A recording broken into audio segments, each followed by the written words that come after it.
The poem is Trees are the kindest things I know. We all know this that trees are one of the kindest things present on earth. They do so many things, they give so many things to various life forms, be it animals or human beings. So, the poet is saying that the poet is Harry Ben. He is saying that trees are the kindest thing I know. They don't harm, they simply grow and spread a shade for sleepy cows and gather birds among the boughs. They are the first when days begin to touch the beams of the morning sun. They are the last to hold the light when evening changes into night.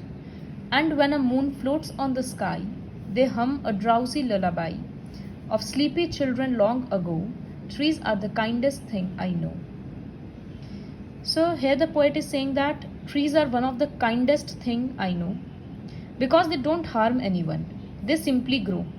If you will plant a seed, it won't harm you in any way. It will keep on growing on its own. अपने आप वो बढ़ता जाएगा, किसी को कभी नुकसान नहीं पहुंचाएगा. And spread a shade for sleepy cows. जब गाय थक जाएगी आकर तो उसके नीचे रेस्ट करेगी, उसके शेड में, छाँव में. And gather birds among the boughs. Boughs का मतलब branches होता है. तो उसके सारे ब्रांचेस में बर्ड्स आकर बैठ जाएगी. इसीलिए लिखा है कि gather birds means the trees is collecting birds among the boughs. They are the first when days began to touch the beams of the morning sun. Sun जब निकलता है, राइज होता है, तो उसका रोशनी सबसे पहले प्लांट्स पर आकर गिरता है. तो दिन का शुरुआत सबसे पहले प्लांट्स करते हैं.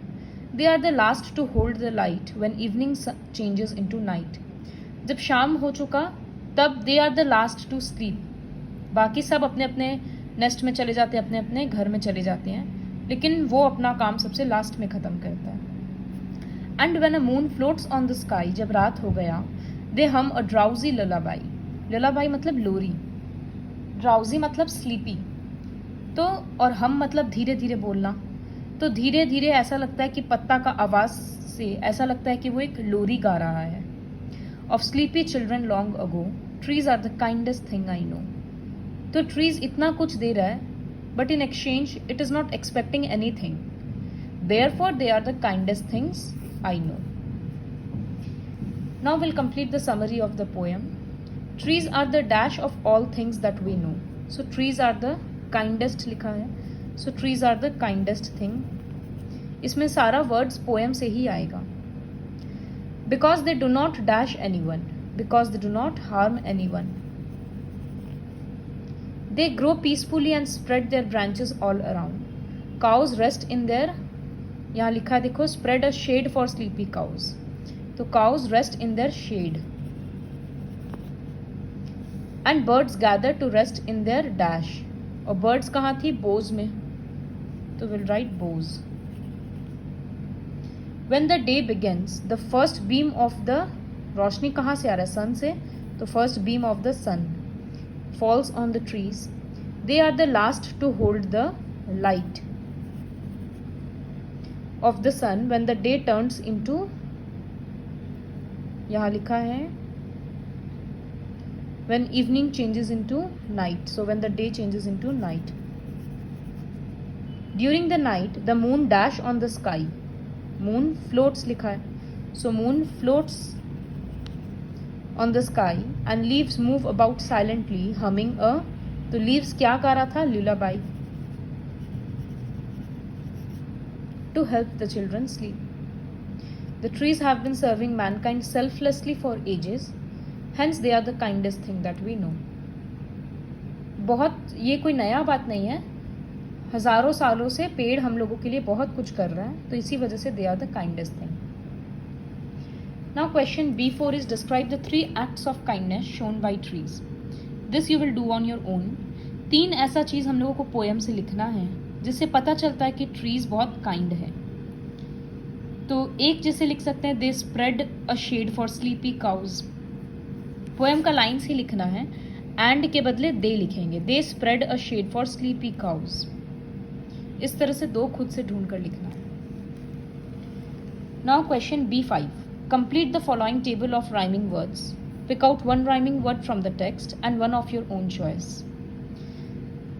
सो एक राइमिंग वर्ड हम लोगों को बुक से पोएम से लिखना है और एक राइमिंग वर्ड अपने मन से लिखना है। नो का राइमिंग वर्ड देखो, पोएम में राइमिंग वर्ड जनरली नीचे नीचे रहता है, तो नो का राइमिंग वर्ड ग्रो, तो I will write here grow. फिर एक राइमिंग वर्ड अपने मन से लिखना है, सो का राइमिंग वर्ड हम बो लिख रहे हैं। देन बोज का राइमिंग वर्ड, तो जो पोएम से लेंगे देखो वो उसके ऊपर लिखा है काउज और बोज, तो काउज। और अराउज का राइमिंग वर्ड खुद से लिखना है। नेक्स्ट बिगन का राइमिंग वर्ड पोएम से, नन का राइमिंग वर्ड खुद से। So like this you will complete this. Next is B6, find out from the poem the words which mean the same as the words given below. Branches of a tree, so branches of a tree को क्या बोल रहे हैं, boughs, so BOUGHS. A song that is sung to put a baby to sleep, you'll have to write on your own, I have told in the poem already. Sleepy का दूसरा word poem में है drowsy, so DROWSY. To sing in a low tone, ये भी हम बोल चुके, और रेज का मीनिंग, रेज का दूसरा वर्ड बीम होता है, सो BEAM और S, रेज है तो बीम्स।